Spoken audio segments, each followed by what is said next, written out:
question we get quite often is about tile roofs. Well, San Diego has a big Spanish influence, so you have a lot of Spanish tile roofs, concrete tile roofs, clay tile roofs.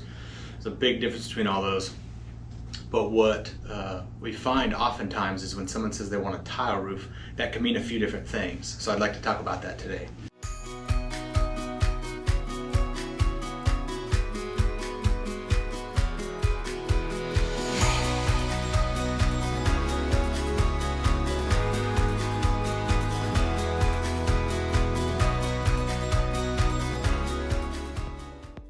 Someone says I want a new tile roof, that can mean a couple different things.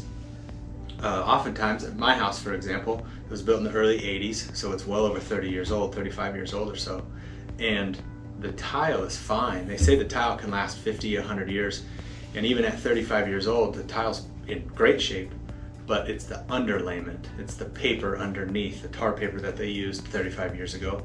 First of all, they didn't nearly use the right stuff. It was a really thin stuff. We use much thicker now, and it only had a single layer. Well, over time, just wind and moving around and the earth moving like we have in California can cause the tile to actually damage that. It can dry out. It's made out of petroleum products, so it dries out and cracks. The oil, you lose the oil. So what you do in that case, it's called a tile relay. We do those quite often. I think we have 3 of them going right now. You move all of the tile, so you actually pull up each tile off of the roof, stack it, set it aside up on the roof. You don't take it all the way down. And then you re-paper, put new 2 layers of 40 pound. The stuff at my house was a single layer of 15 pound. That's just the thickness. It's really weak. Of course, it's set up for failure. It was gonna leak eventually. So we move all that aside, re-paper the good stuff down, then reinstall all of the tiles. So that type of project is mostly labor. There's very little in the way of costs for materials. Button everything up. A few tiles are broken and get broke during that, so we put those in there too, but we try to hide them, say on the back of the roof where no one's gonna see them, because we can get pretty close to matching, but it's never gonna match exactly. Well, the other kind of tile roof is a new tile roof. Whether you have an asphalt shingle now or a metal roof, or you have a current tile roof, we'll tear all that off and put a new tile on there.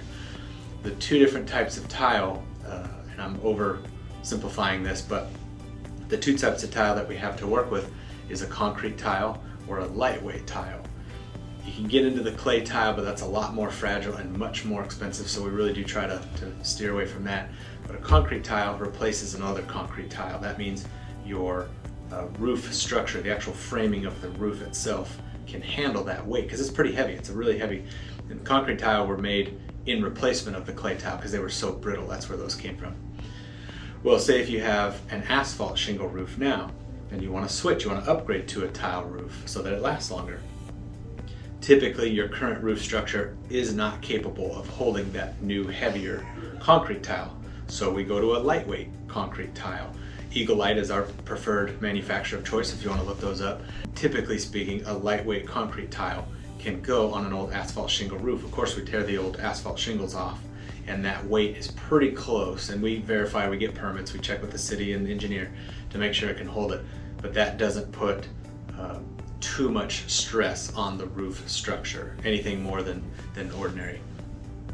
It completely changes the look of the house. It gives it a whole different an aesthetic value and appeal from the outside, and lasts quite a bit longer. It's all down to the paper. The tile is going to last quite a while, but it's coming down to that underlayment.